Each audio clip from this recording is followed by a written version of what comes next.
दोस्तों, ईरान और इजराइल के बीच एक नई जंग की शुरुआत हो चुकी है। इजराइल ने इस बार खुलकर ईरान से पंगा ले लिया है और ईरान ने भी बदले में आधी रात को एक हमला किया है और एक बड़े हमले की तैयारी भी चल रही है। दरअसल मामले की शुरुआत सीरिया से होती है। सीरिया के अंदर ईरान के एक टॉप कमांडर को इजरायली सेना ने एयर स्ट्राइक करके मार दिया। IRGC के एक बहुत बड़े कमांडर जनरल सैयद रजी मौसवी को इजरायली सेना ने एयर स्ट्राइक करके सीरिया के अंदर मार दिया है, जिसके बाद ईरान और इजराइल के बीच एक नई जंग की शुरुआत हो चुकी है। सैयद रजी मौसवी IRGC के टॉप के कमांडर थे, जो सीरिया के अंदर रहकर जो बड़े संगठन हैं हिजबुल्लाह जैसे या इसके अलावा और जो संगठन है आसपास के, उनको हथियार भी मुहैया कराते थे।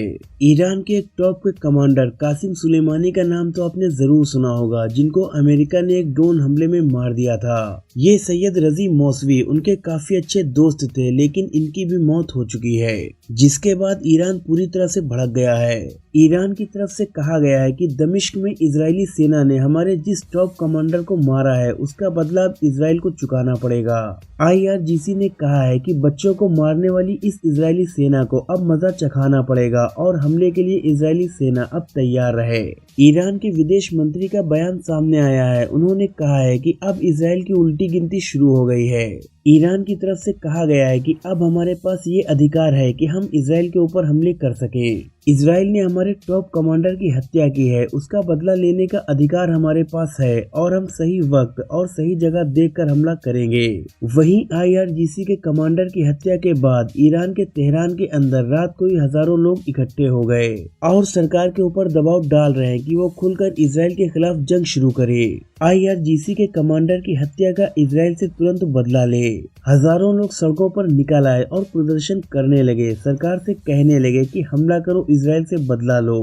तो ये एक नई जंग शुरू हो चुकी है इजराइल और ईरान के बीच। दोस्तों, एक बड़ा साइबर अटैक रात को ही इजराइल के ऊपर हुआ है, जिसकी वजह से पूरे इजराइल की बत्ती गुल हो गई है और बत्ती ऐसी गुल हुई है कि इजराइल का प्रधानमंत्री अपने प्रशासन के साथ बंकरों में जाकर छिप गया है। उसको डर सताने लगा कि ये जो साइबर अटैक इजराइल के ऊपर हुआ है, इस रात के अंधेरे में हमारे ऊपर ईरान हमले न कर दे। इस डर की वजह से नेतन्याहू अपने प्रशासन के साथ अपनी फैमिली के साथ बंकरों में जाकर छिप गया। इस बात की जानकारी खुद इजरायली मीडिया की तरफ से दी गई है। इजराइल के ऊपर ये जो साइबर अटैक हुआ है, इसकी जिम्मेदारी अवेंजर्स नाम के एक समूह ने ली है और ये दावा किया जा रहा है कि ये समूह ईरान की तरफ से काम करता है। तो कह सकते हैं कि ये जो साइबर अटैक हुआ है, ये ईरान की तरफ से कराया गया है, क्योंकि अभी 5-6 दिन पहले ही ईरान के ऊपर भी इजरायली हैकरों ने एक बड़ा साइबर अटैक किया था, जिसकी वजह से पूरे ईरान के जो पेट्रोल पंप थे, गैस स्टेशन थे, उनके सर्वर ने काम करना बंद कर दिया था। कई घंटों तक लोग परेशान रहे थे, किसी को न तो पेट्रोल डीजल मिल पा रहा था और न ही गैस। उसके अगले दिन ही इजराइल के हैकरों ने ईरान की जितनी भी सरकारी इमारतें हैं, वहां पर जो CCTV कैमरे लगे हुए थे, उन कैमरों को भी हैक कर लिया था। तो उस साइबर अटैक का बदला ईरान ने इजराइल के ऊपर साइबर अटैक करवा के ले लिया है। पूरे इजराइल की बिजली गुल हो गई, अंधेरा छा गया, बंकरों में जाकर छिप गया नेतन्याहू। इसके अलावा जो बड़े बड़े उद्योग हैं, कंपनीज हैं, उनकी भी बहुत सारी वेबसाइट को भी हैक किया गया है। तो इजराइल अब चारों तरफ से घिर चुका है।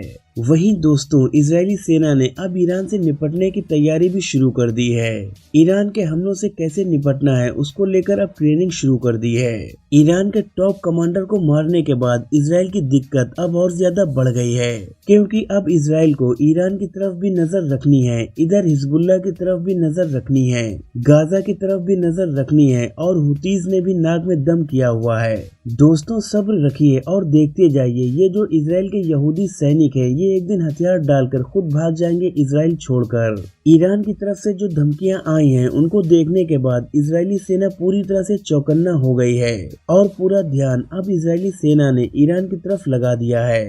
हिजबुल्लाह का बयान आया है, उन्होंने कहा है कि इजराइल ने अब अपनी सारी हदों को पार कर दिया है। जो रेड लाइन है, इजराइल अब उसको क्रॉस कर चुका है और इसका खामियाजा बहुत जल्द इजराइल को बड़े लेवल पर भुगतना पड़ेगा।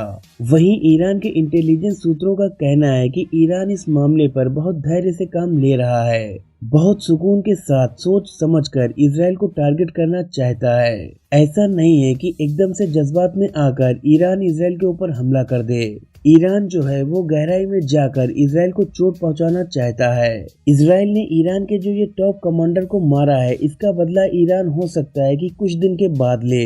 ईरान सोच समझकर एक रणनीति बनाएगा, उसके बाद ही इसराइल को अंदर से खोखला करेगा। ईरान के इंटेलिजेंस सूत्रों के मुताबिक ईरान लेबनान से कामिकेज ड्रोन के साथ इसराइल जाने वाले सभी जहाजों के लिए भूमध्य सागर को भी बंद कर देगा और इसराइल को खतरनाक आर्थिक संकट और कई सारी वस्तुओं की कमी में डुबो देगा।